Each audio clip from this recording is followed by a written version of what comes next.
tal, chicos? Buenos días. Bueno, hoy vamos a continuar con la lectura de Primera de Juan. Habíamos hecho los dos primeros capítulos, que en principio yo creo que será un vídeo independiente, o sea, vendrá, imagino que lo dividiré, no sé exactamente cuánto me durará esta segunda parte. Son 3 capítulos, pero bueno, son un poquito más cortitos y luego tenemos la segunda epístola de Juan y la tercera que también, bueno, pues no es excesivamente largo, entonces yo creo que podré incluirlo en un solo vídeo esta lectura para hacerlo dividido en dos y que no sea un vídeo tampoco de 3 horas en sí, sino que venga separado, pero bueno, que se presenten seguidos para que esté la lectura completa, ¿no? Entonces, bueno, pues lo retomamos en este punto 3. Habíamos leído inicialmente el primer punto, el primer capítulo que nos hablaba de la palabra de vida y de que Dios es luz, y luego el segundo capítulo que nos habla de Cristo como nuestro abogado, el nuevo mandamiento y el anticristo. Entonces vamos ahora con este tercer punto, capítulo que nos habla de los hijos de Dios. Y nos dice: mirad cuál amor nos ha dado el Padre para que seamos llamados hijos de Dios. Por esto el mundo no nos conoce, porque no le conoció a Él.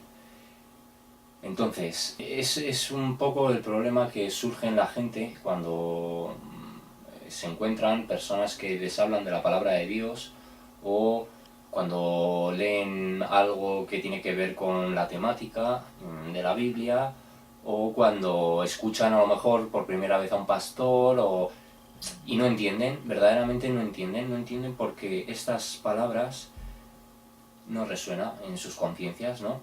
Sus espíritus no las procesan, simplemente escuchan palabras, pero no están recibiendo, digamos, los conceptos que han de interpretarse espiritualmente, que no es algo mental, ¿no?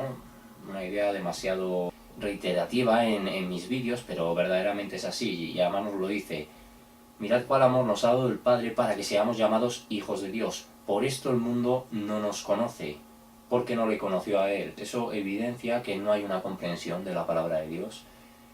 Y por eso también provoca que todos los hijos de Dios, todas las personas que hoy en día están hablando del Evangelio, sean rechazadas, sean vilipendiadas, se les falte el respeto, incluso se les considere como bichos raros, aparte de la sociedad, porque como los hijos de Dios a través de la palabra de Dios están juzgando al mundo, no es que ellos lo juzguen en sí, de yo estoy hablando mal de lo que hay en esta realidad, sino que es la propia palabra de Dios, y entonces nosotros como voceros del mensaje, como megáfonos del mensaje, juzgamos el mundo y lo exponemos y lo criticamos en la medida en la que la palabra de Dios lo critica, ¿no? Pero no para nosotros emitir ningún tipo de juicio, sino para advertir a las personas que todo lo que está hoy en día frente a nuestros ojos básicamente es detestado por Dios, ¿no? Y va a ser juzgado finalmente. Nosotros simplemente estamos dando el aviso de que todo lo que hoy en el mundo nos encontramos y que donde la gente se siente muy cómoda, no solo va a desaparecer, sino que va a ser juzgado por Dios, verdaderamente juzgado, ya no a un nivel de palabra como lo podemos hacer nosotros lo exponemos, nosotros lo denunciamos. Aquí hay una clara diferencia entre lo que supone el juzgar con justo juicio, que está absolutamente relacionado con el tema de denunciar, con el tema de exponer, con el tema de alertar, con el tema pues de exhortar finalmente. Tiene ese sentido, no es simplemente una crítica destructiva, sino que el objetivo de exponer todo esto es que construya dentro de las personas, ¿no? Que construya una nueva perspectiva y una nueva mentalidad que les va a hacer estar en este mundo con una percepción más cercana a la realidad, ¿no? No tan sometido a lo que verdaderamente el propio mundo nos ha moldeado, ¿no? En nuestra mente. Entonces, muy diferente es eso a no juzgues, porque en la medida en la que tú juzgues serás juzgado. Digamos que estas dos frases dentro del ámbito religioso no se diferencian y por lo tanto simplemente se agarran a no juzgues, ¿no? No juzgues, porque no puedes juzgar, porque predica del Evangelio, gana almas para Cristo.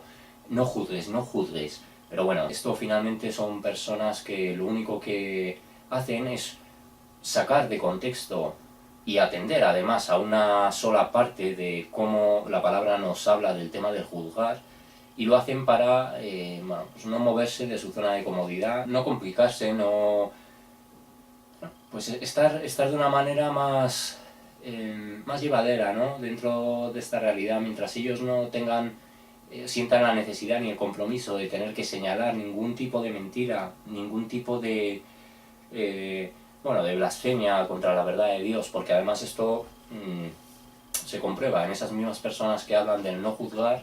Evidentemente lo expresan no cuando ven mentiras en cuanto a la palabra, porque en la mayoría de casos donde se emplea mal esa expresión no se conoce la palabra, evidentemente, pero por eso no pueden defenderla, ¿no? Por eso no cuando ven esas herejías, simplemente no las defienden porque no saben reconocerlas, pero además cuando ellos hacen uso del no juzgues, lo hacen cuando tú expones a esa gente que blasfema la verdad de Dios. Entonces ellos, antes de esforzarse y decir voy a estudiar la palabra para saber hasta qué punto tengo que defender la verdad que está aquí registrada, ellos lo que se dedican es a defender a seres humanos, ¿no? A pastores fraudulentos, a obreros inútiles de la palabra de Dios que bueno, pues conscientemente transmiten esa serie de herejías, ¿no? Entonces,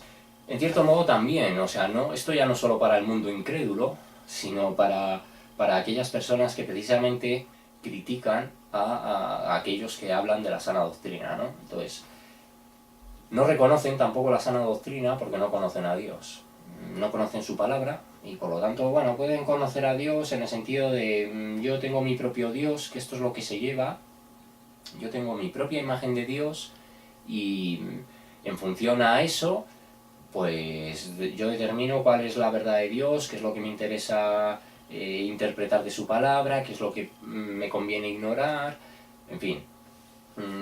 No estamos en capacidad nosotros de picotear, ¿eh? Esto no es un bol donde digas, ahora me como una pipa, ahora me como un cacahuete, ahora me como un kiko. No, no, no. Esto es el bol entero, ¿eh? No hay distinción. Sí que cada cosa nos conlleva algo diferente, pero nosotros no podemos hacer una selección. Y eso queda de manera muy clara en Éxodo 20, cuando nos habla de los 10 mandamientos.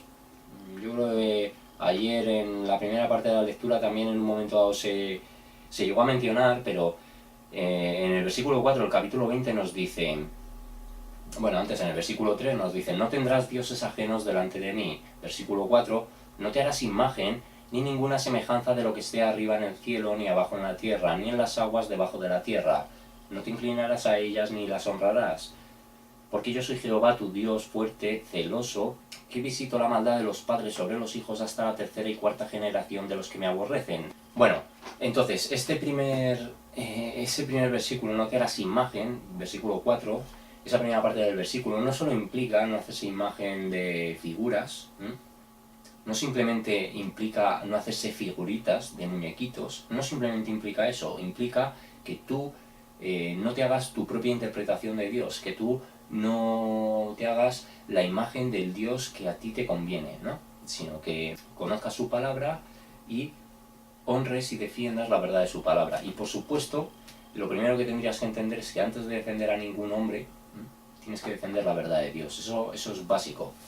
Entonces, bueno, pues en este caso eso también sucede, ¿no? El mundo no nos conoce porque no le conoció a él. Y hay muchos religiosos que aun a pesar de ser religiosos son del mundo, simplemente son del mundo, y como no conocen la palabra, por ende no conocen a Dios, y por lo tanto no reconocen cuando los siervos de Dios le están trayendo la palabra de verdad, ¿no? No lo reconocen, porque no le conocieron a él. Bueno, porque además si es que eso en sí también evidencia que no hay una revelación del Espíritu Santo para poder reconocer la palabra de verdad. Porque es que esto, insisto, es algo que no simplemente depende de nosotros mismos. Es que necesitamos de ese intérprete, ¿no? Necesitamos del propio Espíritu Santo que esté a nuestro lado para que nos haga comprender todo este texto.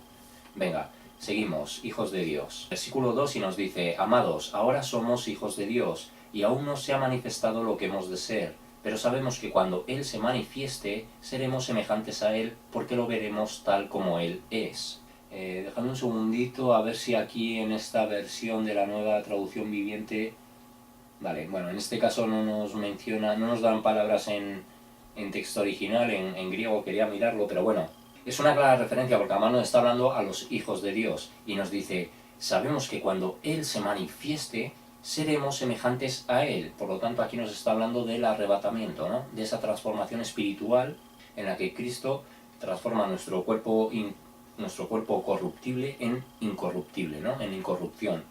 Somos transformados espiritualmente y entonces lo podemos ver.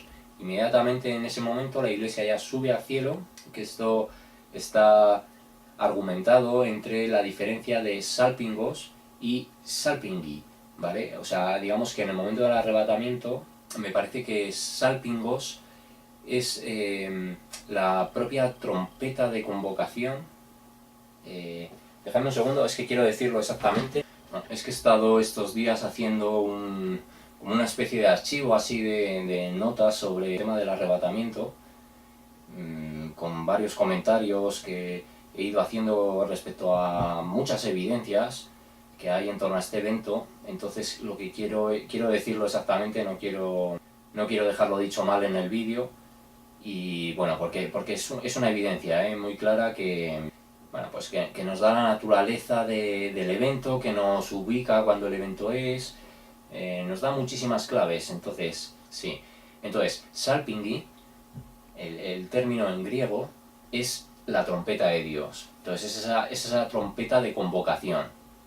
Es esa trompeta que va a provocar que las almas ya desencarnadas bajen a la tierra, los muertos creyentes en Jesús, y retomen sus cuerpos. Entonces, a través de en esa convocación, a la final trompeta, en el momento en el que ese toque de trompeta de Dios concluye, los muertos en Cristo son transformados, la Iglesia es transformada, y bajo salpingos, esa voz como de trompeta, que digamos que es la orden para que la Iglesia suba al cielo, al encuentro de Jesús, ¿no? Y nos dirá, sube acá, subid acá. Entonces, esa diferencia entre salpingui y salpingos nos lo da también. Una es voz de trompeta y la otra es, una es trompeta de Dios para la convocación, y otra es voz de trompeta que ejecuta la orden de subir acá, ¿no? Vale. Entonces, aquí, por lo que nos está diciendo, a pesar de que no nos habla exactamente del tema de las trompetas, pero nos lo está diciendo, sabemos que cuando Él se manifieste, seremos semejantes a Él, porque le veremos tal como Él es. Entonces, seremos semejantes a Él, tendremos un cuerpo de gloria similar al suyo, ¿no? Por lo tanto, nos está hablando del arrebatamiento, está hablando a los hijos de Dios, además. Vale, seguimos con el versículo 3 y nos dice, y todo aquel que tiene esta esperanza en Él, se purifica a sí mismo, así como Él es puro. Entonces, como sabemos de esa promesa que Cristo nos ha hecho para los hijos de Dios, eso es lo que nos lleva y nos impulsa a estar buscando y esforzándonos en vivir una santidad experimental. No es una santidad plenamente manifestada, porque esa se da precisamente con esa transformación, ¿no? Es algo muy importante también, porque vender la idea, y esto es algo, digamos, un defecto religioso, vender una idea de que uno ya es santo, entonces implicaría que tú ya no necesitas a ese Salvador, ¿no? Que tú ya por ti mismo has conseguido. Entonces, no es así, simplemente que nosotros, a través de comprender el mensaje y de esforzarnos en aplicar la verdad de Dios, eso nos va llevando a santificarnos poquito a poco, santificarnos hasta ese momento donde se produce esa transformación, que es la santificación real y verdaderamente manifestada, pero porque es algo que Dios nos regala, o sea, que no es porque nosotros, porque si bien Dios sí que nos perdona nuestros pecados pasados, y los posibles fallos que vayamos a cometer, digamos que seguimos cargando con ese pasado y no estamos limpios, evidentemente. Entonces la santidad lo que implica es la ausencia de pecado. La santidad implica la ausencia, y por lo tanto no hay ausencia, aunque hay un perdón, pero no hay una ausencia real. Entonces no se puede hablar de una santidad terrenal, porque no se puede, porque el único santo terrenalmente fue Jesús. Venga, y nos dice, todo aquel que tiene esta esperanza se purifica a sí mismo así como Él es puro. Mirándonos en su ejemplo, vamos buscando eso. Y eso nos provoca una santidad experimental, que será plena y totalmente manifestada con la transformación de Cristo. La transformación que Cristo produce en el arrebatamiento. Vale, seguimos y nos dice, versículo 4, todo aquel que comete pecado infringe también la ley, pues el pecado es infracción de la ley. Es el motivo por el que la ley fue hecho. En el momento en el que nosotros cometemos un pecado, estamos quebrantando esa ley. Entonces la ley se creó en cierto modo para eso, para que nosotros reconociéramos nuestra naturaleza pecaminosa, para que además nuestra fe se fortaleciera en el sentido de saber y reconocer, ya, sin la necesidad de pertenecer ni a ninguna religión, ni de ser ni siquiera espiritual, por así decirlo. Todos somos espirituales, pero digamos, sin tener esa necesidad espiritual de obtener respuestas y de acercarnos a Dios, sin eso nuestra propia conciencia también es capaz de mostrarnos que hemos cometido pecados en nuestra vida, ¿no? Porque sabemos, conocemos al menos los 10 mandamientos y sabemos y reconocemos cuando nuestra conciencia, cuando nosotros quebrantamos uno de ellos y nuestra conciencia en ese sentido nos atormenta, ¿no? De alguna manera, haciéndonos entender y comprender que hemos hecho mal. Entonces, es precisamente el sentido, ¿no? Y además aquí nos lo dice, todo aquel que comete pecado infringe también la ley, pero toda la ley, porque así se nos dice que quien infringe uno de los mandamientos se hace responsable de todos ellos. Entonces, pues bueno, ahí está, ¿no? Y nos dice, y sabéis que Él apareció para quitar nuestros pecados, y no hay pecado en Él. Solo lo podía hacer alguien que verdaderamente era santo, o sea, que fue santo durante toda su existencia terrenal, Cristo, ¿no? Dice, seguimos, versículo 6, todo aquel que permanece en Él no peca, todo aquel que peca no le ha visto ni le ha conocido. Entonces, aquí en el sentido, y lo vamos a ver, todo aquel que comete, versículo 6, todo aquel que permanece en Él,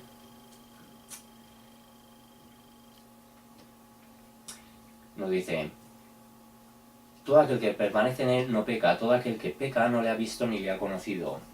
Y aquí en la traducción, nueva traducción viviente nos dice, todo el que siga viviendo en Él no pecará, pero todo el que sigue pecando no lo conoce ni entiende quién es Él.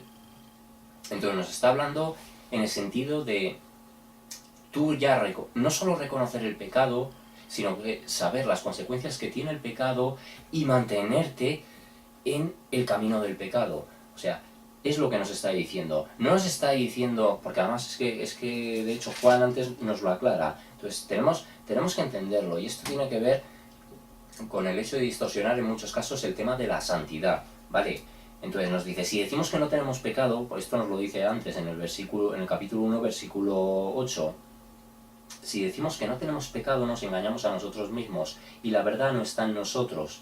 Entonces, y lo vimos además que nos hablaba en el sentido de caminar en el pecado. Pues eso es la insistencia, es una manera similar de decirlo, porque lo que nos está hablando es de continuar en una práctica pecaminosa, ¿vale? O sea, de tú reconocer el pecado y sin embargo decir, bueno, es pecado, pero no me importa, sigo por aquí, ¿no? Nos está hablando más del andar en el pecado, ¿vale? Eso es una cosa diferente al decir errar a causa del pecado, es muy distinto. Entonces, porque o sea, es que cualquier persona que verdaderamente sea sincera consigo misma, aun conociendo la palabra de Dios, aun sabiéndose en el camino, aun esforzándose en su día a día por agradar a Dios, sabe que no puede, que esto no consiste en, bueno, yo me he acercado a Dios, le he pedido perdón un día, y ya hasta el fin de mis días no va a haber ningún momento en el que yo tenga que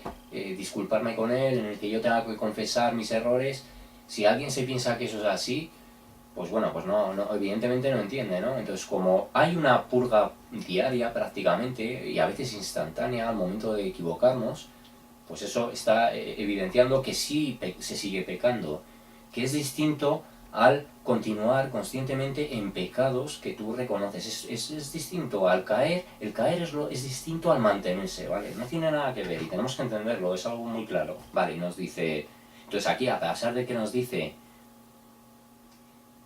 No, es que de hecho luego en el versículo 9 nos complementa esta interpretación del 6. Por eso tenemos que entender siempre el contexto, a pesar de que aquí, en cierto modo, podríamos entender. Entonces, el que permanece en Cristo no peca, pero no es verdad. No es el sentido que nos complementa el resto del contexto y lo vamos a ver. Entonces nos dice, versículo 7, hijitos, nadie os engañe, el que hace justicia es justo, como él es justo.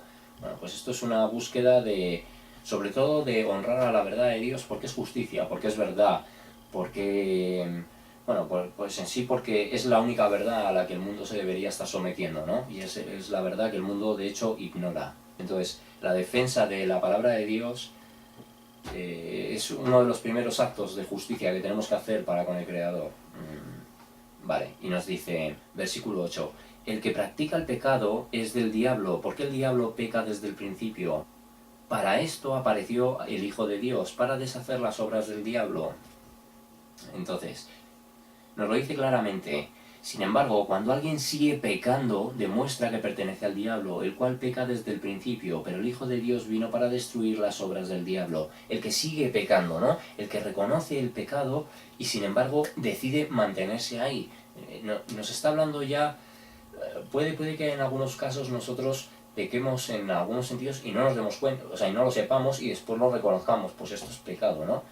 Pero aquí de lo que nos está hablando es de la consciencia del pecado y de la decisión de continuar haciéndolo, ¿no? Es diferente. Y nos dice, versículo 9, todo aquel que es nacido de Dios no practica el pecado, porque la simiente de Dios permanece en él, y no puede pecar porque es nacido de Dios. Lo leemos aquí, los que han nacido en la familia de Dios no se caracterizan por practicar el pecado, ¿vale? Porque la vida de Dios está en ellos. Entonces, no practicas el pecado, tú no lo practicas. Quiere decir que no vas a caer jamás en pecado porque estás en el camino de Dios, ¿no? Lo que te está diciendo es que no lo practicas, que tú, incluso cosas que a lo mejor antes decidías hacer, simplemente ahora estás luchando contra eso, bien lo hayas superado completamente un pecado, bien estés enfrentándote a él, pero estás poniendo resistencia, por lo tanto no estás en la práctica, ¿no? No estás, digamos que la práctica finalmente conlleva un disfrute, la práctica finalmente conlleva, pues eso, no solo disfrutarlo, sino tú poner de ti mismo para que algo se mantenga en el tiempo, ¿no?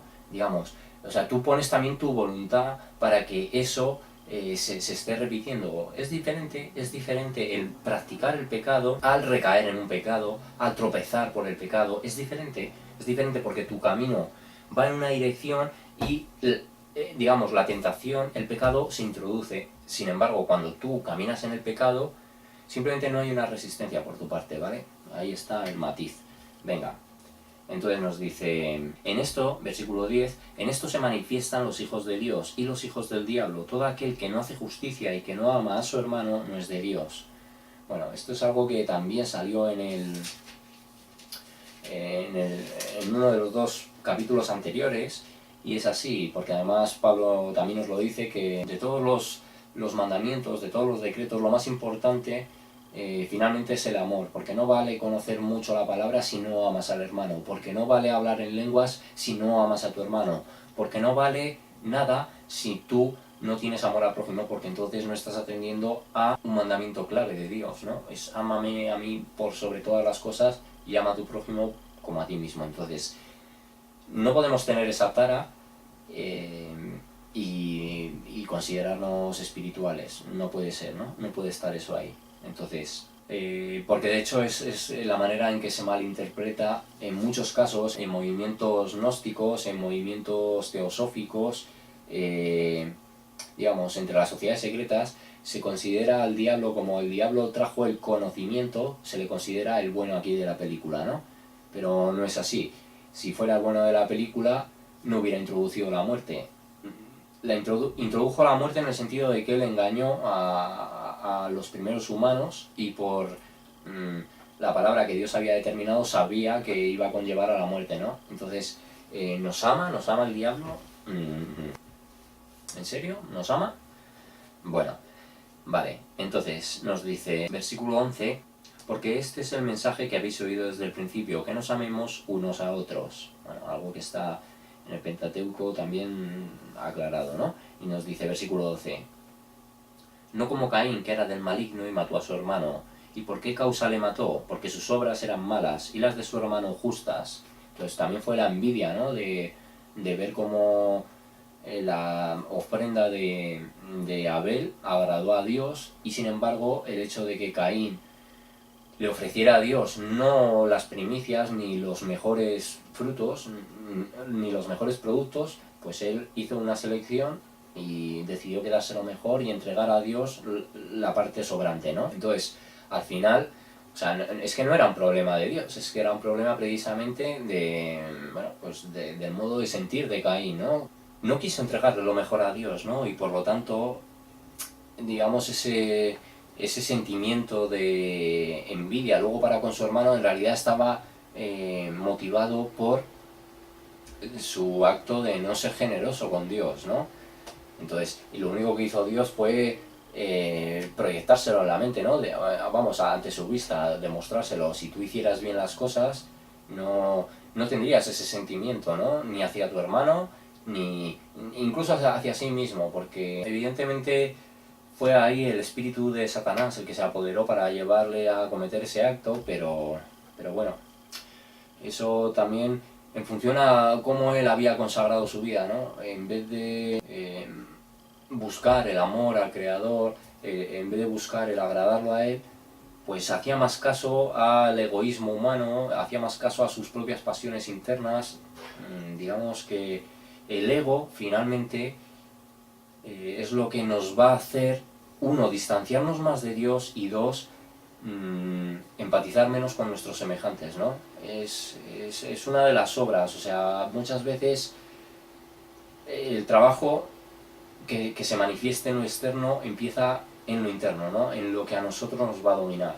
En este caso es lo que le pasaba a Caín. Vale, bueno. Versículo 13 nos dice, hermanos míos, no os extrañéis si el mundo os aborrece. Esto sucede, ¿no? Porque la verdad de Dios nunca va a ser popular.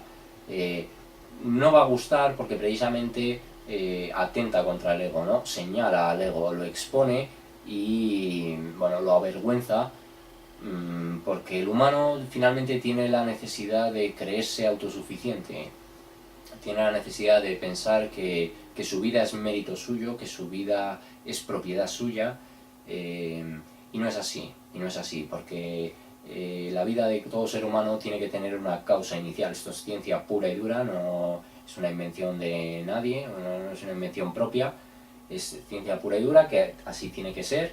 Entonces hay una causa, la causa es el creador y por lo tanto a él nos debemos, ¿no? Entonces, no os extrañéis si el mundo os aborrece. Todo esto es profético y por lo tanto, pues, no debe sorprendernos, ¿no? Que hoy en día se dé esa situación y que a lo largo de la historia, para los siervos de Dios, haya habido esta situación. Y dice, versículo 14, nosotros sabemos que hemos pasado de muerte a vida, en que amamos a los hermanos. El que no ama a su hermano permanece en muerte. ¿Por qué? Pues precisamente por lo mismo, porque estamos quebrantando un mandamiento clave, ¿no? Entonces, si además así nos lo dice Dios también, si es que si nosotros somos incapaces de amar a nuestros semejantes, que los vemos, que los tenemos delante, ¿cómo podemos amar en sinceridad a alguien a quien no vemos, ¿no? El que nosotros amemos al Creador se demuestra en que amemos a la gente que nos pone, bueno, pues en nuestro entorno, ¿no? En nuestro entorno y más allá, porque no es una cuestión simplemente de amar a los nuestros, sino amar a, bueno, pues a las personas que nos lo ponen más difícil, ¿no? También en ese sentido. Entonces nos dice, se pasa de muerte a vida en ese sentido, porque Dios exige, o sea, digamos que ese amor al prójimo demuestra el amor a Dios y además, por consiguiente, demuestra la fe en Dios, ¿no? Entonces, es como una consecuencia, entonces se pasa de muerte a vida, porque sin fe nadie puede agradar a Dios y por lo tanto, en digamos, la manifestación en lo terrenal del amor al prójimo es una manifestación espiritual de amor a Dios que en sí conlleva la fe en el Creador, ¿no? Vale, venga, y nos dice, versículo 15, todo aquel que aborrece a su hermano es homicida, y sabéis que ningún homicida tiene vida eterna permanente en él.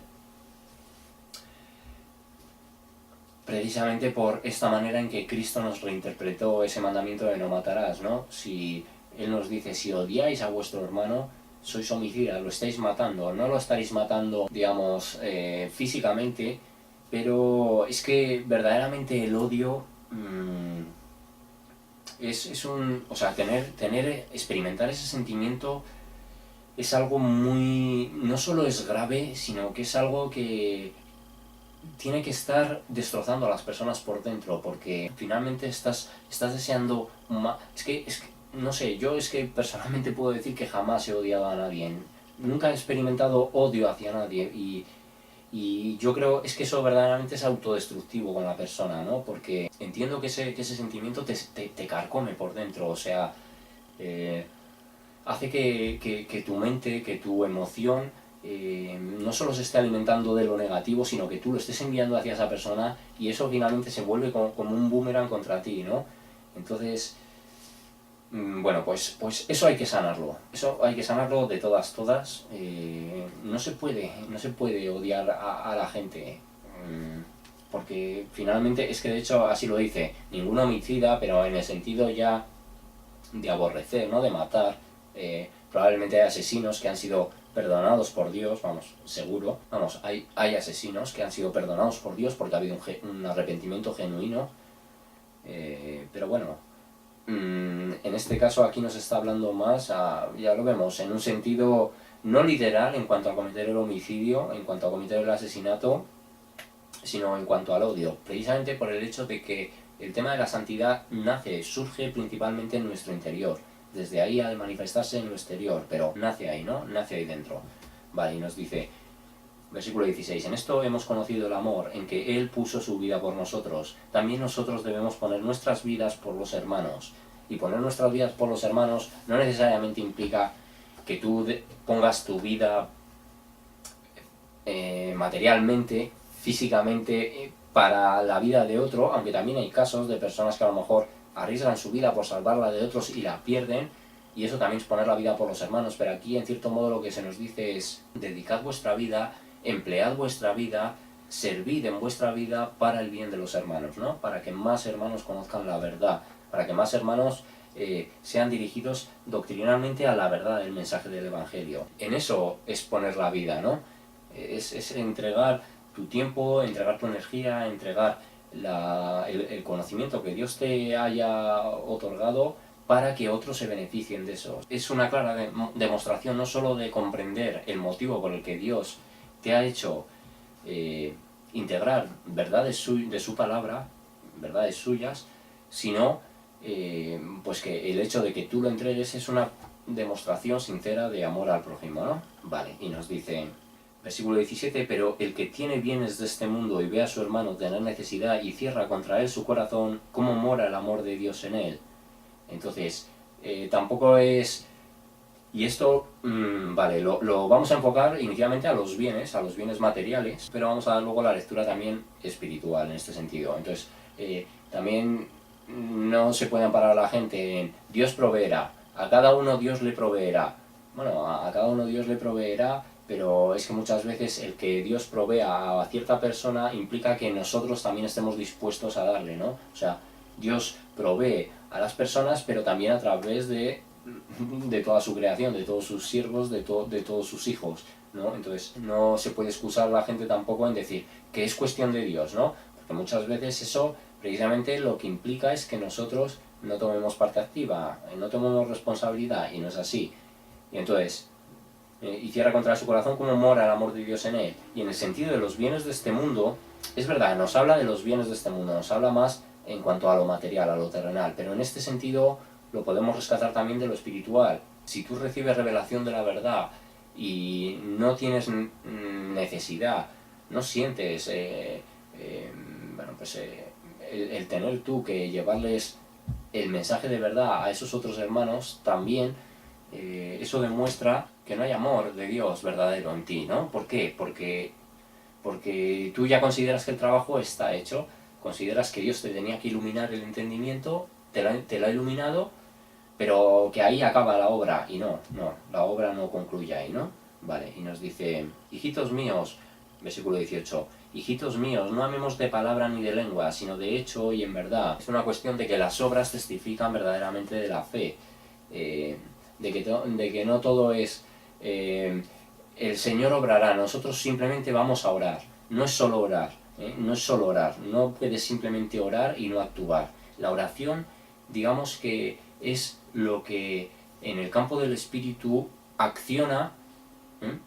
Y digamos que sustenta las acciones que después nosotros vamos a realizar. Pero no nos podemos quedar en ser unos parásitos simplemente de la oración. Que eso no es así, ¿eh? Que Dios no nos ha puesto miembros, no nos ha dado voz, no nos ha dado ojos, no nos ha puesto un corazón para que nosotros simplemente le oremos a Él. No, nos ha puesto para que nosotros interactuemos con el mundo. O sea,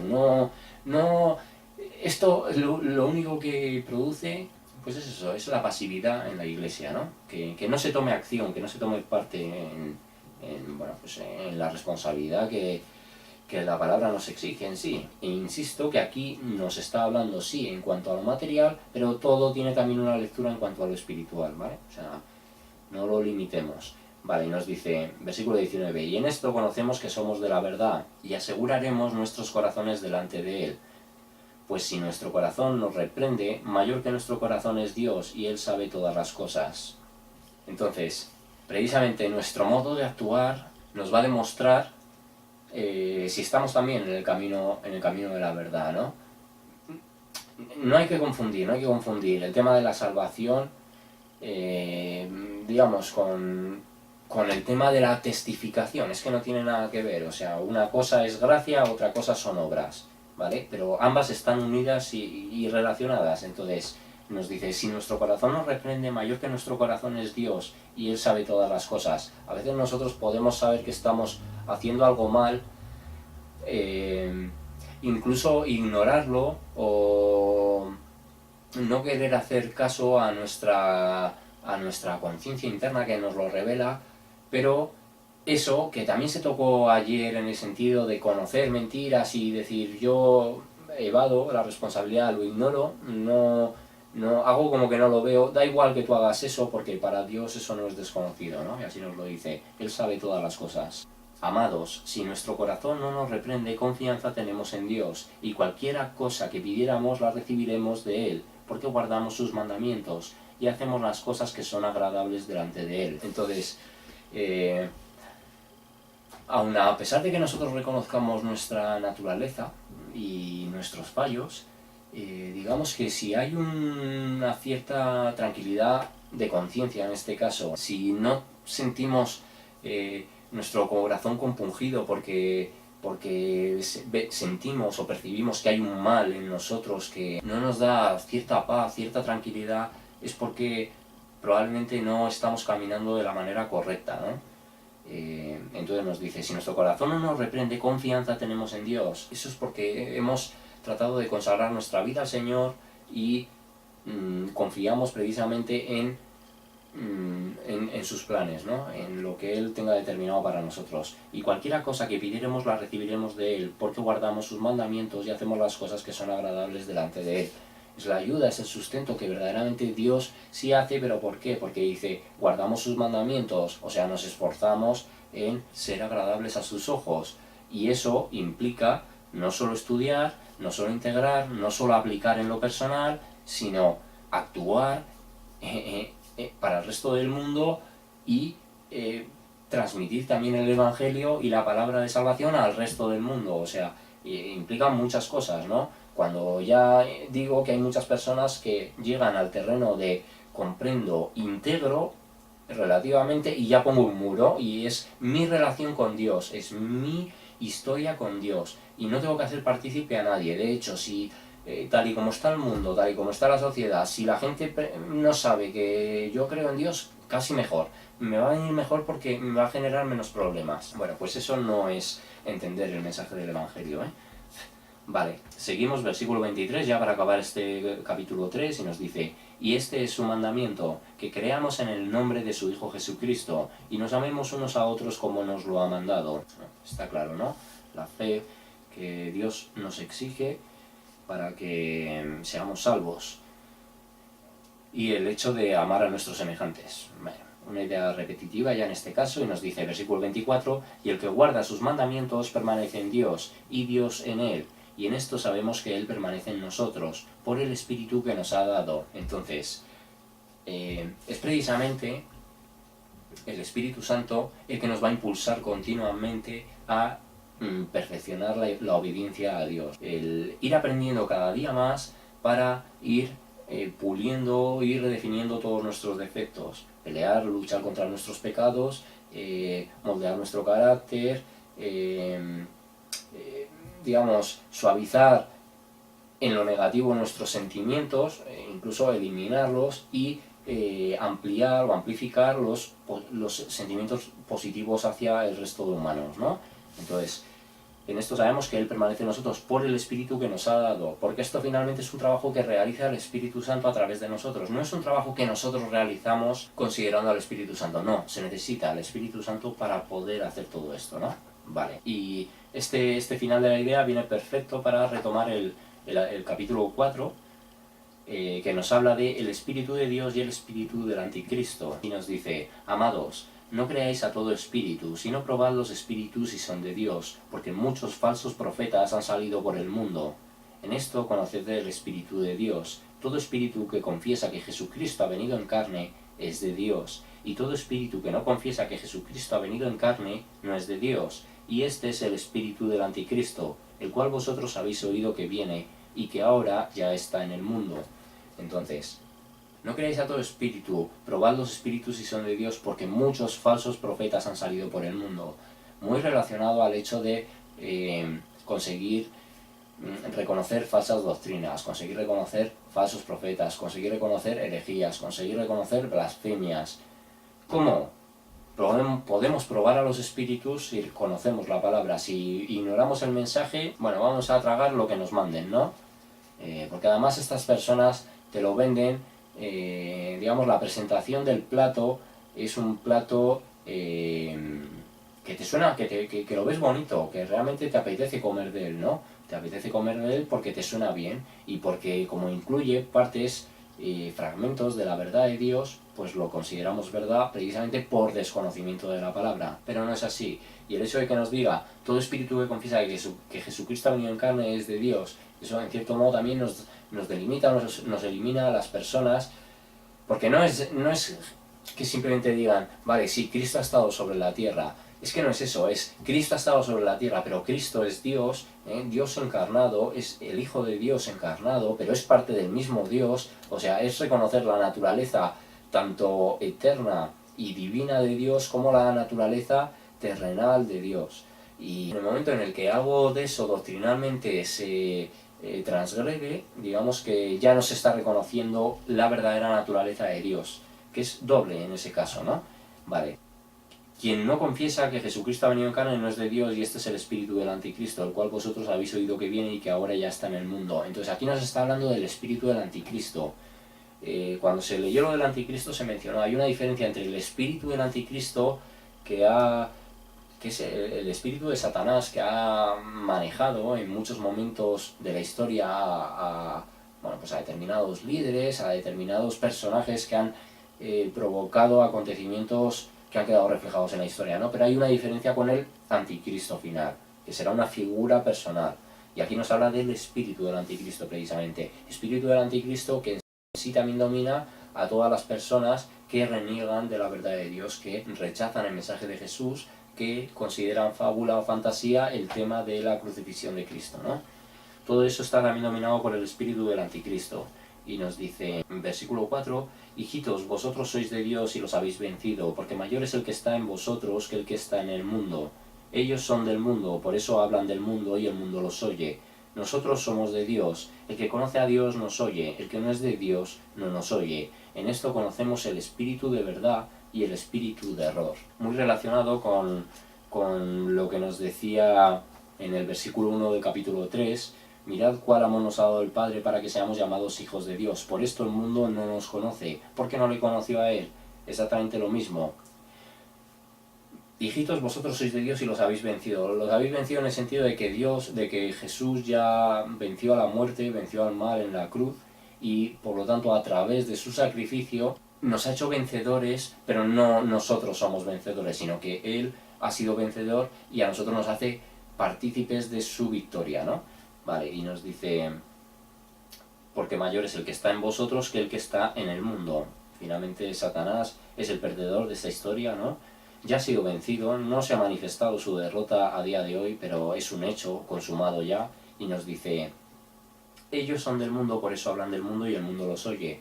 Al mundo, cuando les estás hablando de banalidad, de superficialidad, bueno, pues de cosas mundanas, de cosas que no tienen ningún tipo de trascendencia, ni siquiera supone ni representa un desafío ni en lo mental ni en lo espiritual para sus vidas, eso es bien aceptado, es aplaudido, es, digamos, reconocido, incluso si lo llevamos al tema de redes sociales, viralizado, ¿no? Porque es la tontería lo que gusta al mundo, ¿no? Finalmente. No sé, el mundo no se quiere complicar, el mundo no quiere desafíos para sí mismo, el mundo simplemente quiere pasarlo lo mejor posible y bueno, pues cuando acaben las cosas acabarán y desapareceré. No, verdaderamente no es así, ¿eh? Y entonces ahí el mundo también va a ser consciente de la pérdida de tiempo, el mundo va a ser consciente de todas las cosas a las que emocionalmente se han vinculado que no tienen pues eso, ninguna trascendencia en ese reino espiritual, que es una realidad y que todos en algún momento vamos a percibir como tal, así que bueno, ellos son del mundo, por eso hablan del mundo y el mundo los oye, por eso el mundo ignora la palabra de Dios, por eso el mundo ignora las predicaciones, por eso tú vas a redes sociales, por ejemplo, y ves archivos y cosas, pues eso, absurdas y tienen, digamos, unas reproducciones, unas interacciones que uno no entiende, ¿no? Cómo estando en este tiempo, en esta época, la gente pueda seguir todavía con cosas de ese tipo. Aunque puedas tener un momento de distracción y tú ver alguna cosa, alguna tal, pero digamos que eso es como el continuo, ¿no? Para la gente del mundo. Y sin embargo ves personas que te están, pastores con un nivel teológico espectacular, con un nivel que no son personas que simplemente te hablan de la Biblia, sino que te están hablando de la realidad del mundo, que te están poniendo en perspectiva real de lo que está sucediendo en la Tierra y ves que son mensajes que el mundo ignora, ¿no? Y bueno, pues por eso precisamente el mundo no lo oye porque no le resuena esta palabra. Entonces nosotros somos de Dios, el que conoce a Dios nos oye, el que no es de Dios no nos oye. En esto conocemos el espíritu de verdad y el espíritu de error. Es el espíritu de verdad el que va a desear, el que va a necesitar estar nutriéndose de la palabra, ¿no? Entonces hay un verdadero disfrute cuando tú encuentras también a gente que te enseña respecto a la palabra de Dios, gente con la que conversas respecto a la palabra, en fin, cuando hay un crecimiento a ese nivel, pues hay un entendimiento también entre almas, a nivel de alma, ¿no? Y eso evidencia que en unas personas está operando el espíritu de la verdad y en el mundo el espíritu de error. Vale, pasamos al siguiente apartado dentro de este capítulo 4 y nos dice, Dios es amor. En versículo 7, capítulo 4, amados, amémonos unos a otros, porque el amor es de Dios. Todo aquel que ama es nacido de Dios y conoce a Dios. El que no ama no ha conocido a Dios, porque Dios es amor. Entonces, un poco también relacionado, ya os digo, es que esta lectura complementa mucho cada uno de los capítulos, ¿no? Entonces, esto también se tocó. El amor en sí no es la imagen sentimental que tenemos, generalmente, del concepto. El amor no implica simplemente una emoción, porque muchas veces, porque además, digamos, en el mundo lo que hay en muchos casos es emoción. El amor no es tanto, se interpreta que el amor es el sentimiento que se tiene al inicio de una relación, ¿no? Cuando lo que ves son el mundo con mucho más color, pajaritos en el estómago, mariposas, o en fin, es como un sentimiento, pero es un sentimiento, no deja de ser, ¿no? Finalmente el amor se demuestra si con el paso del tiempo ese sentimiento inicial no va a permanecer, pero hay hay una solidificación de esa relación, la relación se fundamenta en otros valores y en otros principios, ¿no? Entonces, el amor se lleva normalmente a interpretar precisamente con esa etapa inicial de las relaciones amorosas, pero eso es ficticio finalmente, ¿no? Simplemente se trata simplemente de una sensación que luego no permanece. Entonces, amémonos unos a otros porque el amor es de Dios. Todo aquel que ama es nacido de Dios y conoce a Dios. Por lo tanto, cuando tú amas a otras personas es cuando les estás entregando la verdad, ¿eh? Principalmente, no hay mayor acto de amor que entregar la verdad. Finalmente, quien te engaña no te ama. En eso queda demostrado lo que pasó en el Edén con Adán y Eva y con el diablo. El diablo, aparentemente, a través de sus palabras, les estaba demostrando que les amaba más que Dios, aparentemente. ¿Mm? ¿Y qué provocó eso? Obviamente era un engaño y provocó un mal, ¿no? Del que hoy nosotros también somos partícipes. Entonces, la mentira jamás va a traer amor verdadero, amor sincero. Entonces nos dice, el que no ama no ha conocido a Dios, porque Dios es amor. Entonces, y esto no lo podemos enfocar porque asimismo también Jesús en algún punto nos lo dice, no recuerdo exactamente, pero dice, ¿qué mérito tenéis vosotros si amáis a los que son de vuestro entorno, ¿no? A los que os quedan cerca? Porque hasta los impíos aman a los suyos. O sea, no lo tenemos que enfocar a que alguien diga, pues si es que yo amo a mis hijos, es que yo amo a mi marido, es que yo amo a mi esposa, es que yo amo a mis padres, es que yo amo a mis hermanas, a mis hermanos, yo amo a mis primos. No lo tenemos que enfocar ahí, lo tenemos que enfocar al amar a quien nos resulta más difícil amar, ¿no? Al que no conocemos. No, ahí así nos lo enfoca, ¿no? Porque el amar al entorno es mucho más sencillo, al amar a los amigos, al amar a las amigas, al amar a la gente con la que nosotros tenemos algún tipo de vínculo emocional, resulta sencillo. Entonces aquí se nos habla más del amar a ese desconocido, a ese necesitado. Nos habla de amar a otro nivel, ¿no? Y nos dice, el que no ama no ha conocido a Dios porque Dios es amor. En esto se mostró el amor de Dios para con nosotros, en que Dios envió a su Hijo unigénito al mundo para que vivamos por Él, para que vivamos por Él. Es eso, o sea, es que Dios verdaderamente no tenía ninguna necesidad, ¿no? de enviar a su Hijo amado, de enviar a Cristo que ya estaba con Él, incluso desprenderse de Él durante un tiempo, ¿no? Para que Él viniera aquí a la tierra. O sea, no tenía ninguna necesidad.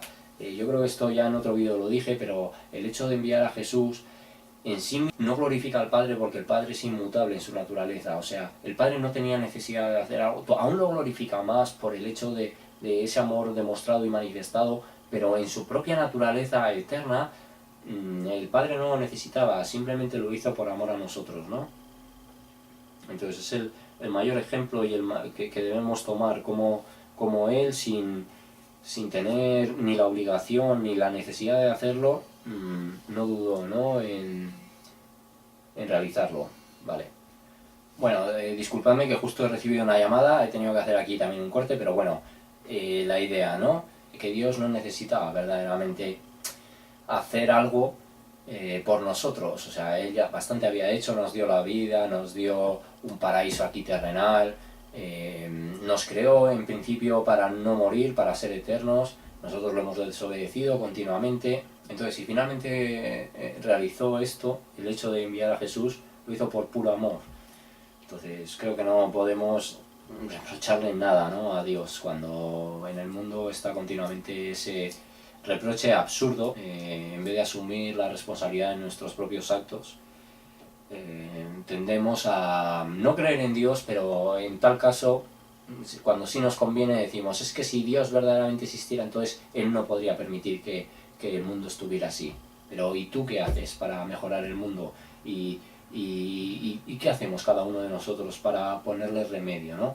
Cosas a las que no les podemos poner remedio a esta situación porque estamos en los tiempos del fin y todo proféticamente se ha de cumplir. Entonces, no estamos ya en condiciones de cambiar las cosas, a no ser que hubiera pues un cambio que cada persona llevara en lo interno de humillarse ante Dios. Y bueno, pues en ese caso Dios ofrecería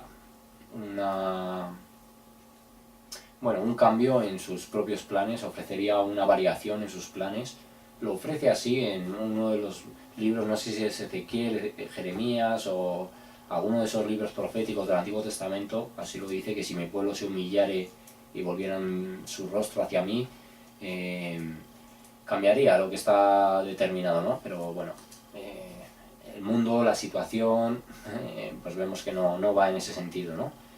No va encaminado a ese fin. Así que, venga. Amados, si Dios nos ha amado así, versículo 11, amados, si Dios nos ha amado así, debemos también nosotros amarnos unos a otros. Entonces, si Dios demostró ese amor, bueno, es incomparable a lo que nosotros podamos demostrar, pero eso sí que nos debe incentivar a sentir un amor que honre, ¿no?, a todo lo que Dios ha hecho por nosotros a lo largo de la historia. Vale, y nos dice algo importante: nadie ha visto jamás a Dios. Si nos amamos unos a otros, Dios permanece en nosotros y su amor se ha perfeccionado en nosotros.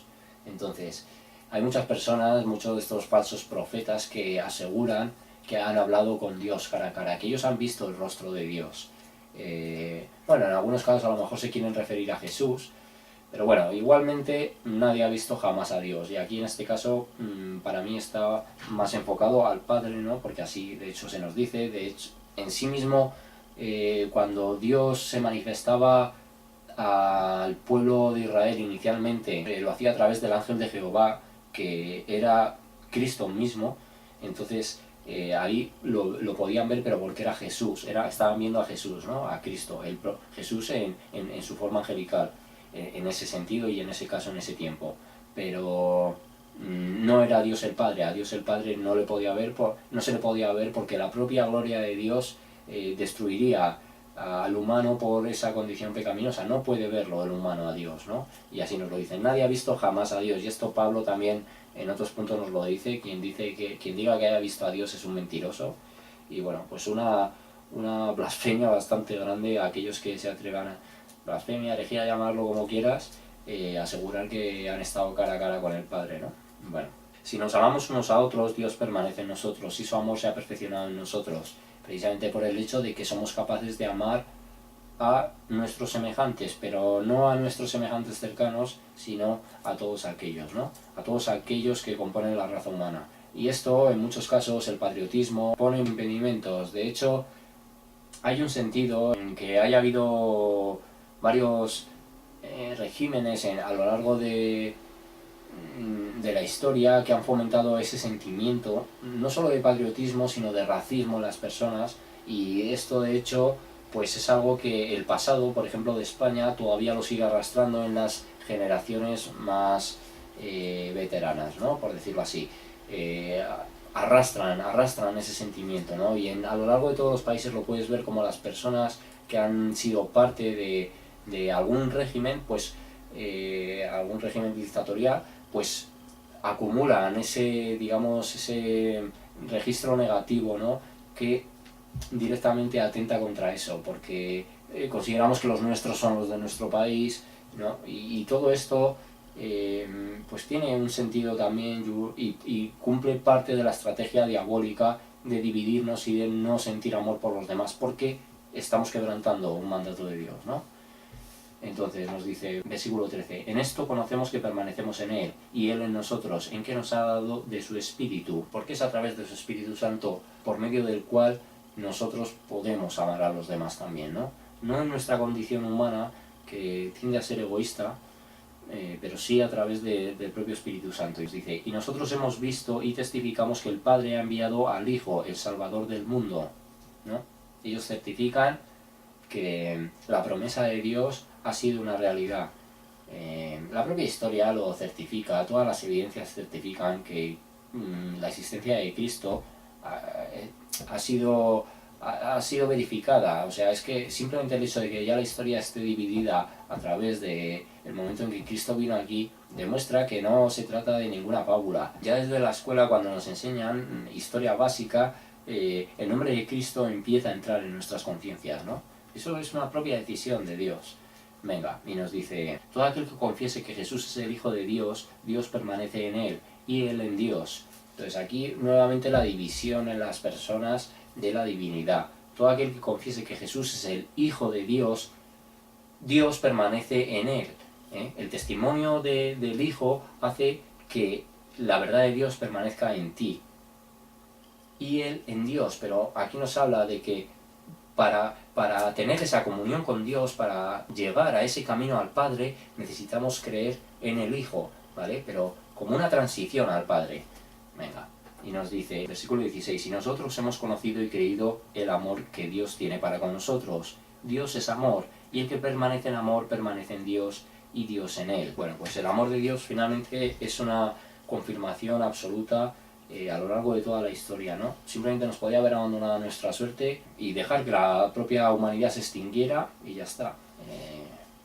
Ponerle un fin, incluso empezar con una nueva humanidad, con un nuevo grupo perfeccionado, un grupo ausente de pecado, y no es así, ¿no? Ha peleado por nosotros.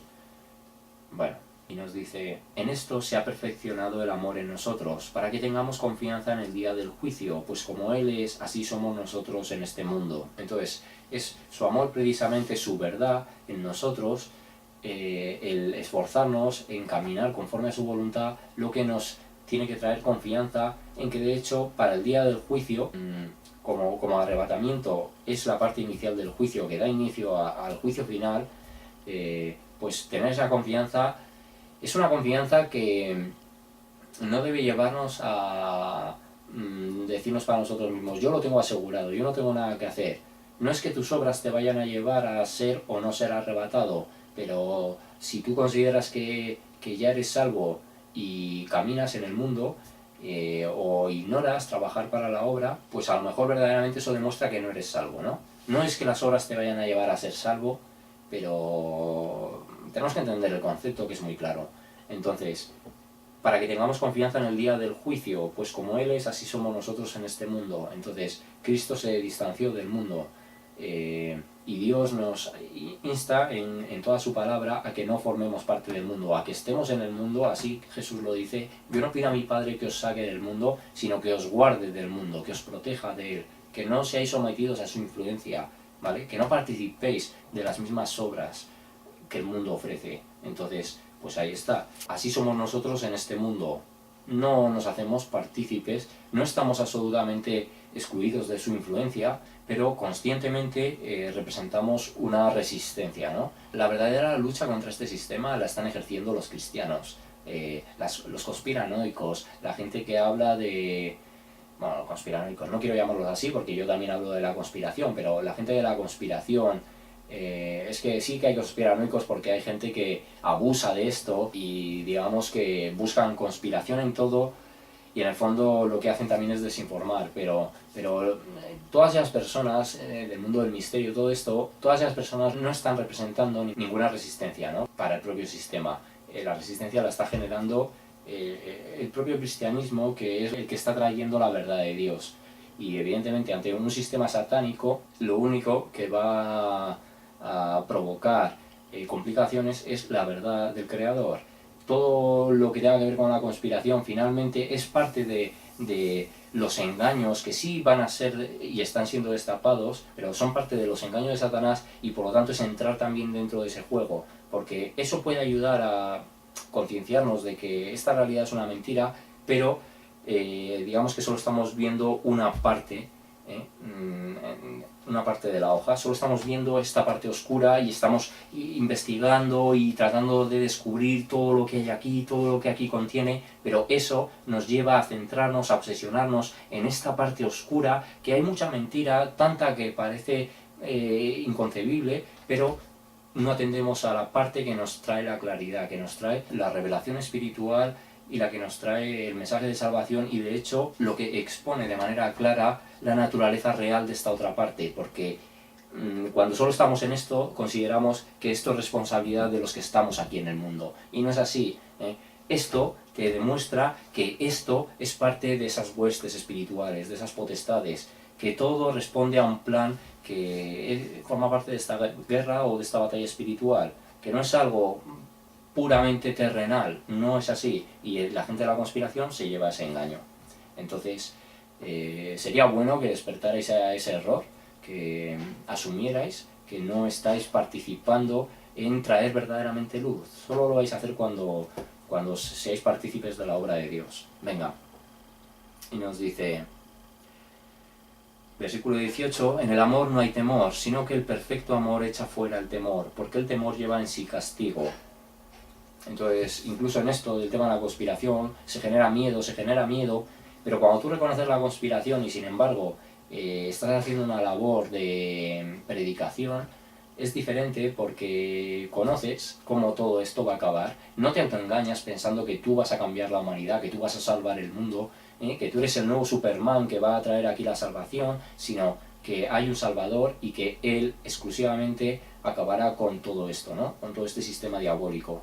Entonces, nos volvemos más realistas y colaboramos con la verdadera obra, bueno, pues que finalmente va a hacer honor a lo que se va a manifestar en realidad, no a lo que nosotros, pues eso, manejados tanto por nuestro ego, pensamos que nosotros podemos llegar a cambiar, ¿no? Bueno, y nos dice, el temor lleva en sí castigo.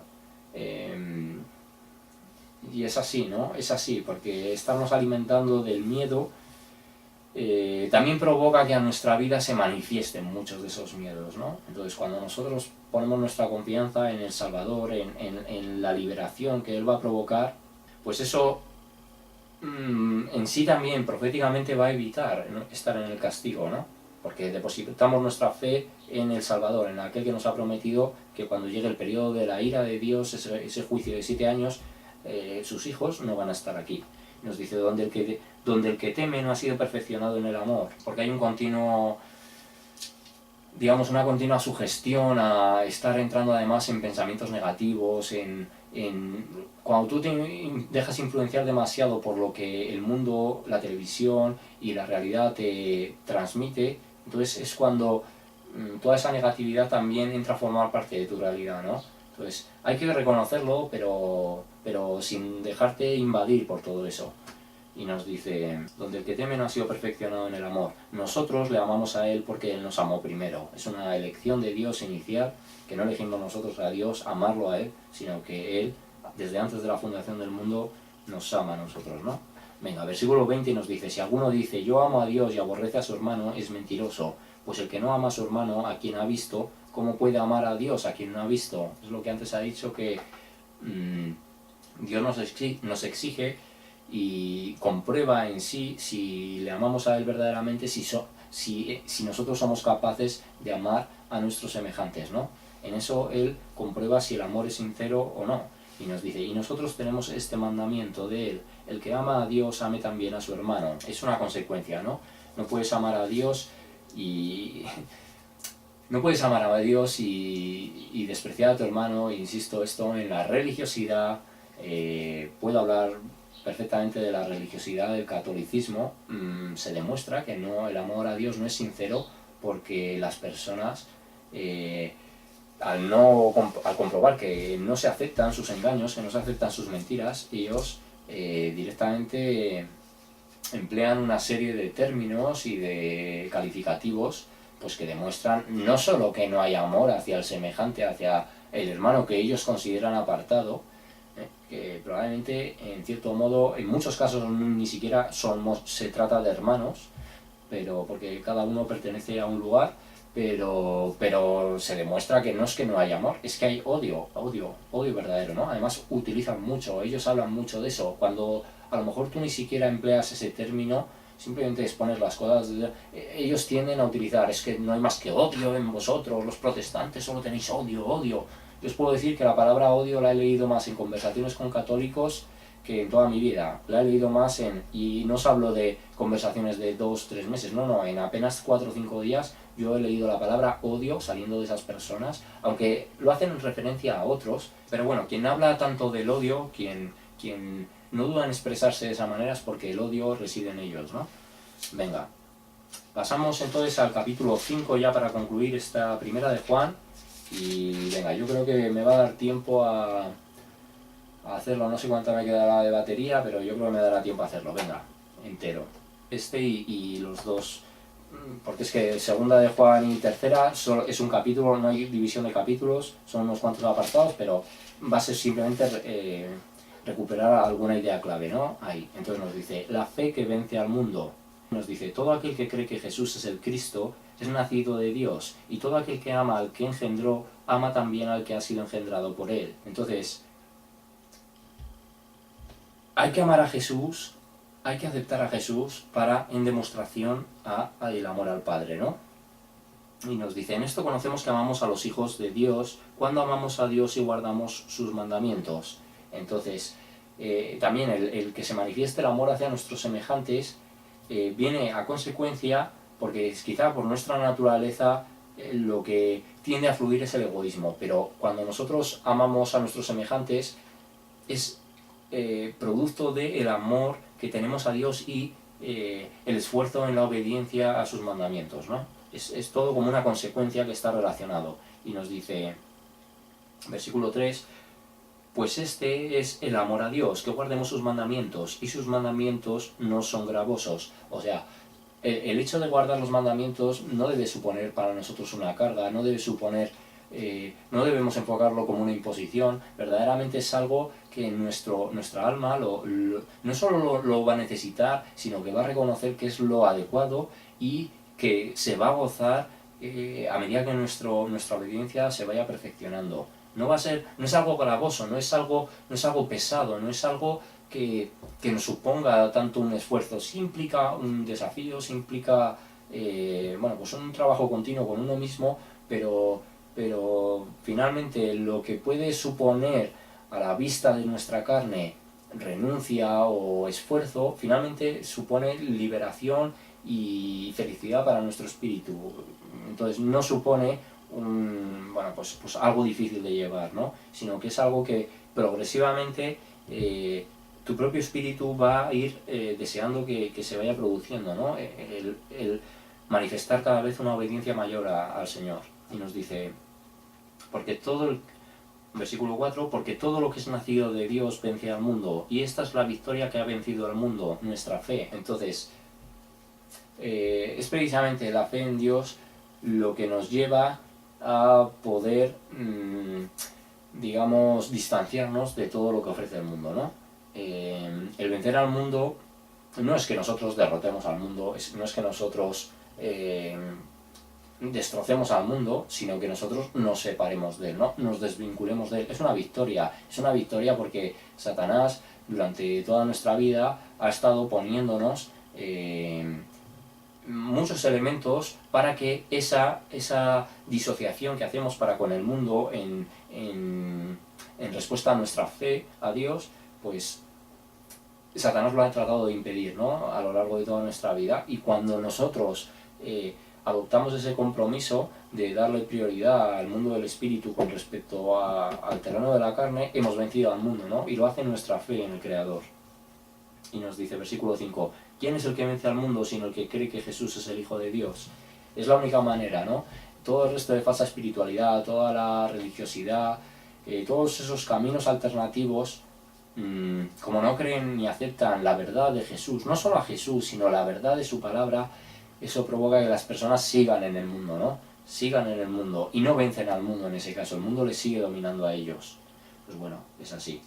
Y nos dice, cambiamos ahora de apartado, el testimonio del Espíritu. Versículo 6 nos dice, este es Jesucristo, que vino mediante agua y sangre, no mediante agua solamente, sino mediante agua y sangre. Y el Espíritu es el que da testimonio porque el Espíritu es la verdad.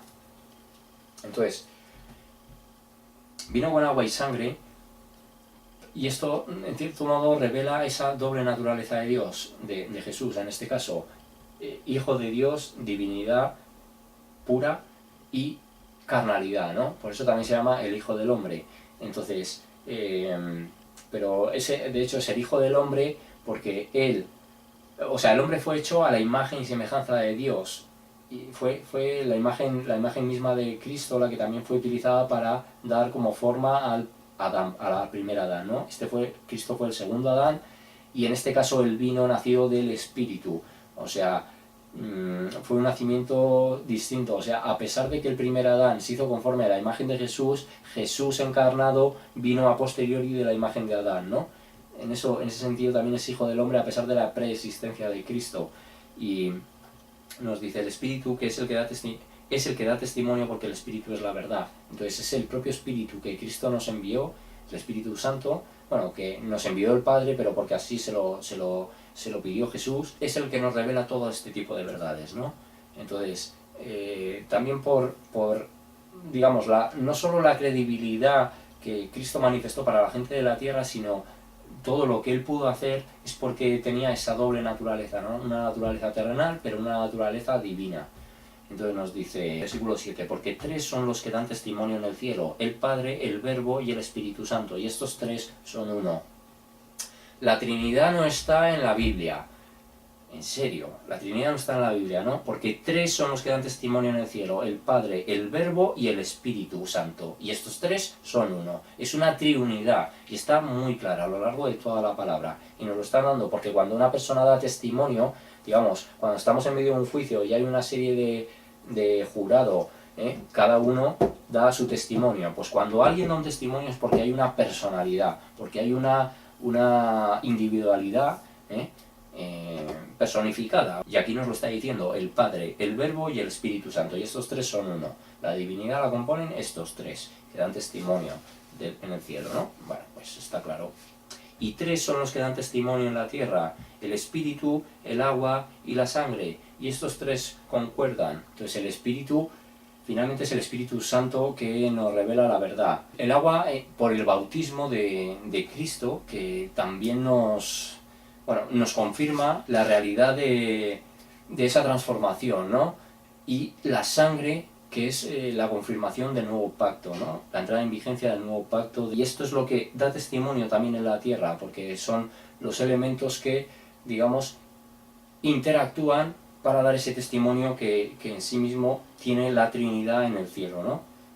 Digamos que es como una fractalidad de lo que hay en el cielo, ¿no? El Espíritu sí que está en ambos lados, pero lo que a través de nuestro espíritu recibimos por mediación del Espíritu Santo, el agua del bautismo y la propia sangre de Cristo, que fue la que testificó de esa salvación que hasta entonces la humanidad no poseía, ¿no? Y nos dice, si recibimos, versículo 9, si recibimos el testimonio de los hombres, mayor es el testimonio de Dios, porque este es el testimonio con que Dios ha testificado acerca de su Hijo. Entonces, esto debe invalidar cualquier variación y falsa doctrina que trate de transgredir en sí ya la naturaleza misma de Jesús, ¿no? Que trate de situar a Jesús como un simple humano, como un mortal más, porque no lo fue. Si recibimos el testimonio de los hombres, mayor es el testimonio de Dios, porque este es el testimonio con que Dios ha testificado acerca de su Hijo. Versículo 10. El que cree en el Hijo de Dios tiene el testimonio en sí mismo. El que no cree a Dios le ha hecho mentiroso, porque no ha creído en el testimonio que Dios ha dado acerca de su Hijo. Porque además es que Dios manifestó todo lo que iba a ser Cristo a lo largo de todo el Antiguo Testamento, todo se confirmó a lo largo de su vida, y todo el testimonio que después fue dado a los apóstoles, digamos que continúan y siguen argumentando y testificando acerca de Dios, o sea, de Cristo. Es que la Biblia es absolutamente cristocéntrica. Nos cuenta toda la historia de Jesús, pero todos los planes de por qué la historia del pueblo de Israel ha estado enfocada de esa manera para glorificar en sí al Hijo, ¿no? Vale, y nos dice, y este es el testimonio, que Dios nos ha dado vida eterna, y esta vida está en su Hijo. Es el único camino al Padre, no hay otra vía. Vale, el que tiene al Hijo tiene la vida, el que no tiene al Hijo de Dios no tiene la vida. No vamos a poder entrar al reino de Dios sin aceptar a Jesús, es así de sencillo. Vale, y nos dice, el conocimiento de la vida eterna. Versículo 13. Estas cosas os he escrito a vosotros que creéis en el nombre del Hijo de Dios, para que sepáis que tenéis vida eterna, y para que creáis en el nombre del Hijo de Dios. Y esta es la confianza que tenemos en Él, que si pedimos alguna cosa conforme a su voluntad, Él nos oye. Entonces, muchas veces a lo mejor lo que hacemos es pedir y no está conforme a su voluntad. Entonces, no quiere decir que Dios no nos oiga, quiere decir que quizá en nuestra limitada visión deseamos algo que en realidad va a ser contraproducente que Dios nos lo entregue, porque va a perjudicar quizá nuestra eternidad. Entonces por eso no nos lo entrega, ¿no? Porque Dios tiene ya la visión global y sabe perfectamente si hay algo que nos conviene o no. Entonces, pues conforme a su voluntad, él actúa. Y no es una falta de amor en este caso. Cuando uno es padre, tratará de agradar a los hijos, pero no siempre les va a conceder todo lo que el niño se encapriche, ¿no? Va a haber siempre un límite y el padre, con esa madurez que ya tiene con respecto al hijo, va a saber si hay ciertas cosas que le conviene recibir o no, ¿no? Pues así Dios. Y nos dice, versículo 15, y si sabemos que Él nos oye en cualquiera cosa que pidamos, sabemos que tenemos las peticiones que le hayamos hecho. Entonces, mientras nuestras peticiones además no tengan un carácter egoísta, sino que tengan un sentimiento de, Señor, entrégame pero para yo poderte servir, entrégame para yo poder ser partícipe de tu obra, para colaborar, para glorificarte a ti, entonces el Señor siempre te va a abastecer, siempre. Y también en cosas personales, pero evidentemente tiene que estar en nuestra motivación el glorificarlo a Él. Si lo que buscamos es el enriquecernos nosotros, el mejorar nuestra situación, pero desde un ámbito egoísta y no tanto por colaborar con su obra, pues es diferente, ¿no? Vale, versículo 16. Si alguno viere a su hermano cometer pecado que no sea de muerte, pedirá y Dios le dará vida. Esto es para los que cometen pecado que no sea de muerte. Entonces también cuando nosotros escuchemos o oigamos o sepamos, o sea, o veamos que personas finalmente están pecando contra Dios, tal vez en su inconsciencia, pero lo están haciendo, tenemos que pedir, ¿no? En ese momento, perdona a Dios en nombre quizá de esa persona, pedir que les entregue entendimiento para que no continúen, cometiendo ese error, ¿no? Y hay que hacerlo. Y nos dice, hay pecado de muerte por el cual yo no digo que se pida. Cristo en este caso nos confirmó que pecar, blasfemar contra el Espíritu Santo es condena eterna, ¿no? Y bueno, a veces se puede también llevar al error de cometer ciertas blasfemias en ese sentido y ni siquiera ser conscientes. Yo no sé si en ese caso Dios será más permisivo a la hora de perdonar, ¿no? No lo sé. Bueno, versículo 17. Toda injusticia es pecado, pero hay pecado no de muerte. Sabemos que todo aquel que ha nacido de Dios no practica el pecado, pues aquel que fue engendrado por Dios le guarda y el maligno no le toca. Así nos lo dice, ¿no? No practica pecado, no practica, se aleja de la práctica del pecado, se aleja de las posibles influencias, trata de no entrar en la boca del lobo, ¿no?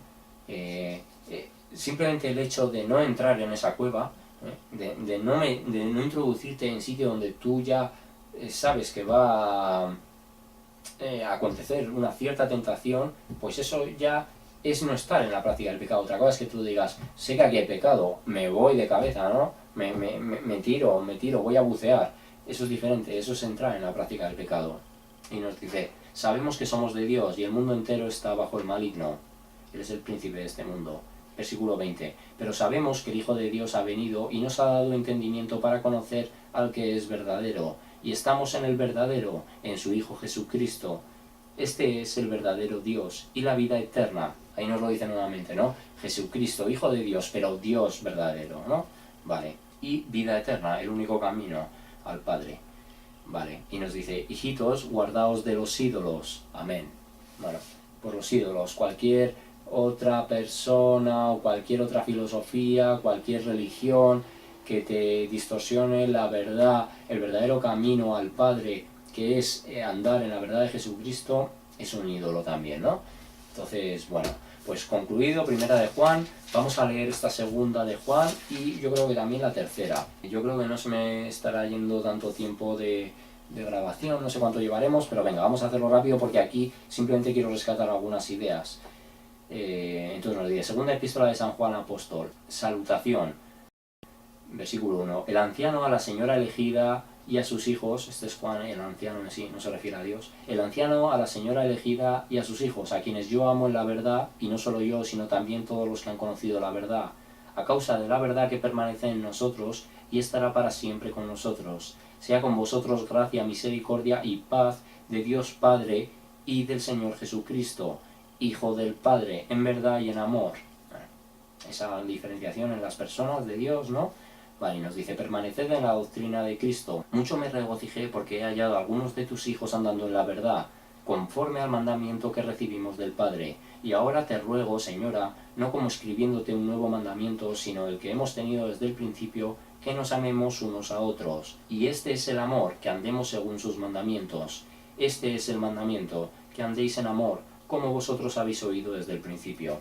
Nos insiste, ¿no? Finalmente toda la primera epístola de Juan es un continuo, y el propio Evangelio también de Juan, es una continua exhortación a ese mandamiento, ¿no? Del amor también. Y nos dice, porque muchos engañadores han salido por el mundo, que no confiesan que Jesucristo ha venido en carne. Quien esto hace es el engañador y el anticristo. Mirad por vosotros mismos para que no perdáis el fruto de vuestro trabajo, sino que recibáis galardón completo. Cualquiera que se extravía y no persevera en la doctrina de Cristo, no tiene a Dios. El que persevera en la doctrina de Cristo, este sí tiene al Padre y al Hijo. Si alguno viene a vosotros y no trae esta doctrina, no lo recibáis en casa ni le digáis bienvenido, porque el que le dice bienvenido participa en sus malas obras. Entonces, al final es un mandamiento claro también, ¿no? Una aclaración muy importante. Cuando nosotros veamos que no es que haya un fallo a lo mejor en la interpretación, no es que haya un error menor, que verdaderamente no altere una doctrina, sino cuando veamos que nos están engañando doctrinalmente en un punto básico, en un punto que claramente a la luz de las escrituras se demuestra como falso, como engañoso, pues hay que apartarse de esa persona. O sea, no volver, no decir, bueno, le voy a dar otra oportunidad, porque si ahí ya, si en algo básico están tratando de engañarte, lo van a hacer con otras tantas cosas más, ¿no? Así que lo que te lo está diciendo, si alguno viene con otro tipo de doctrina, no lo recibáis en casa ni le digáis bienvenido. O sea, no es conviene intentar hacer rectificar a esa persona o que sea consciente si es que se trata de un error y no es un engaño premeditado, pero en caso de que no sea así y que esa persona decida perseverar en ese engaño, pues bueno, simplemente alejarnos de ellos, ¿no? Y bueno, ese es el consejo claro que nos da, más que un consejo es como una orden, y nos dice, espero ir a vosotros, tengo muchas cosas que escribiros, pero no he querido hacerlo por medio de papel y tinta, pues espero ir a vosotros y hablar cara a cara para que nuestro gozo sea cumplido. Los hijos de tu hermana, la elegida, te saludan. Amén. Bueno, aquí concluye esta segunda epístola de San Juan, ya vemos que es muy cortito, pero bueno, la idea que decía antes también, el hecho de no confesar a Jesús, no solamente el hecho, en las falsas iglesias se habla también de Jesús, pero no vale confesar a Jesús porque eso sustenta el engaño, se utiliza así, pero tienes que ver que el mensaje se adecue a lo que Jesús mismo dijo, ¿no? Eso también es negar a Jesús, es negar su palabra. Venga, vamos a la tercera epístola de San Juan, para concluir ya, y nos dice, salutación. El anciano a Gayo, el amado, a quien amo en la verdad. Amado, yo deseo que tú seas prosperado en todas las cosas, y que tengas salud, así como prospera tu alma. Pues mucho me regocijé cuando vinieron los hermanos y dieron testimonio de tu verdad, de cómo andas en la verdad. No tengo yo mayor gozo que este, el oír que mis hijos andan en la verdad. Bueno, así nos lo dice, ¿no? También el hecho, Dios, o sea, no hay que equivocar el falso evangelio de la prosperidad con que Dios no pueda prosperar o que Dios no pueda sanar, o sea, no tiene nada que ver, ¿eh? Hay un término medio, pero cuando una falsa iglesia o bien se dedica exclusivamente a vender shows de sanaciones que son falsas, o bien se dedica al negocio y al mercadeo de la prosperidad, pues igualmente falso y rastrero en este caso. Entonces, bueno, pues ahí es donde está, ¿no? En la diferencia de que sea algo como parte doctrinal o sea la doctrina fundamental de la Iglesia, ¿no? Nos dice, elogio de la hospitalidad de Gayo. Amado, fielmente te conduces cuando prestas algún servicio a los hermanos, especialmente a los desconocidos. Una idea clave. No es amar al que nos resulta fácil y sencillo amar, sino con el que no tenemos ningún vínculo emocional con él. Entonces nos dice, los cuales han dado ante la Iglesia testimonio de tu amor, y harás bien en encaminarlos como es digno de su servicio a Dios, para que continúen su viaje, porque ellos salieron por amor del nombre de Él, sin aceptar nada de los gentiles.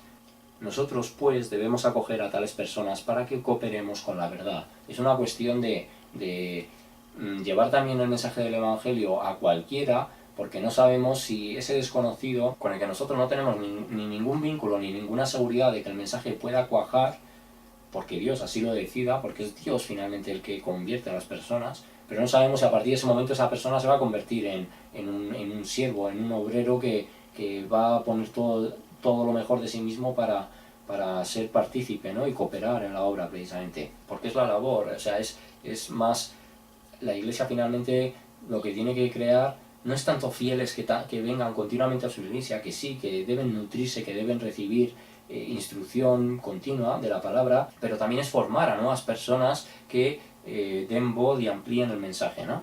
La oposición de Diótrefes. Y nos dice, versículo 9, yo he escrito a la iglesia, pero Diótrefes, al cual le gusta tener el primer lugar entre ellos, no nos recibe. Esto pasa a causa de la envidia, ¿no? No querría recibir a Juan porque él ya tenía su congregación y temía que podría estar dando falsa doctrina, pero temía que ante la verdad de Dios, pues entonces el negocio se le fuera abajo, ¿no? O simplemente temía su propio ego que la propia unción que tenía Juan le restara, digamos, en la consideración que su congregación tenía para con él. Entonces, pues muchas veces, pues eso, se cierra, se pone una puerta, un candado a que entre la verdad de Dios en las iglesias, ¿no? Pero bueno, eso no hace que las personas tengan menos responsabilidad ante Dios. Y dice, por esta causa si yo fuere, recordaré las obras que hace parloteando con palabras malignas contra nosotros, y no contento con estas cosas, no recibe a los hermanos, y a los que quieren recibirlos se lo prohíbe, y los expulsa de la iglesia. Pues aquí lo estamos viendo, ¿no? La manera además irónica que lo dice, parloteando con palabras malignas contra nosotros. Muchas veces cuando tú veas que algún pastor o algún hermano se dedica como a tratar de desprestigiar a otros sin fundamento bíblico, otra cosa es que tú expongas la mentira, pero cuando tú veas que además las cosas se están enfocando más en lo personal, los ataques se dirigen en lo personal, empieza a desconfiar de esa persona porque probablemente esa intención oculta la propia inseguridad de la persona. Entonces, a través del descalificativo a terceros, buscan mantener esa posición, ¿no? Y bueno, pues esa autoridad sobre la gente que de hecho en sí, en muchos casos la doctrina no lo sustenta, ¿no? Entonces se niega en muchos casos que entre en esas iglesias la palabra, porque la palabra es la que nos despierta, la palabra es la que nos lleva a la verdad, la palabra es la que nos atrae. La palabra nos conecta con el Espíritu y nos abre, nos quita ese velo para que nosotros reconozcamos la mentira dentro de esas iglesias. Entonces, en esas iglesias precisamente se cierra la entrada a la palabra de Dios en su real contexto. Se puede utilizar para falsear las predicaciones, pero se niega que el testimonio entre. Por lo tanto, lo que tú tienes que hacer, sea la iglesia que sea en la cual te congregas, es llevar tu palabra siempre. Venga. Vamos al penúltimo apartado y nos dice, buen testimonio acerca de Demetrio. Y dice, amado, no imitéis lo malo, sino lo bueno. El que hace lo bueno es de Dios, pero el que hace lo malo no ha visto a Dios. Todos dan testimonio de Demetrio, y aun la verdad misma, y también nosotros damos testimonio, y vosotros sabéis que nuestro testimonio es verdadero. Es una cuestión de que las obras testifican de la fe, de que las obras no son el elemento que nos otorga la salvación, sino que las obras demuestran si hay salvación, ¿no? Si Dios ha concedido la salvación. Y puede que en algunos casos ni siquiera sea así, que haya muchas obras y que no haya salvación, puede ser, pero evidentemente las obras también tienen que estar porque, insisto, no nos podemos simplemente quedar con el orar, voy a orar, no, hay que testificar, ¿no? Hay que demostrar que ha habido una verdadera transformación, que hay una entrega, que hay un amor sincero a Dios, y en eso se manifiesta el compromiso de que tú hagas a otros partícipes de este mensaje. Y dice, salutaciones finales. Yo tenía muchas cosas que escribirte, pero no quiero escribírtelas con tinta y pluma, porque espero verte en breve y hablaremos cara a cara. La paz sea contigo. Los amigos te saludan. Saluda tú a los amigos, a cada uno en particular. Bueno, pues estas son las 3 epístolas de Juan. Me parece una temática muy completa, una temática que aborda temas que han salido en otros vídeos, pero bueno, los amplía mucho, y nos dan claves muy importantes. Así que creo que tenemos que retomar todas las cosas positivas que hayan surgido, pero sobre todo, insisto, que esto nos lleve a que nosotros cada vez amemos más la palabra, que cada vez nos acerquemos más a ella, para que además así nuestro proceder, nuestro modo de actuar vaya reflejando cada vez que verdaderamente el amor de Dios está en nosotros, pero solo lo podemos hacer recurriendo a la palabra de Dios, ¿vale? Continuamente. Así que nada, chicos, imagino que haré algún tipo de lectura así similar a esto, a lo que se hizo con Tesalonicenses, de algunas otras epístolas, incluso en algún momento a lo mejor de algún evangelio en días separados, pero bueno, ya lo iremos viendo con el tiempo. Así que nada, chicos, que Dios os bendiga, que Dios os guarde y nos vemos pronto en otro vídeo. Chao.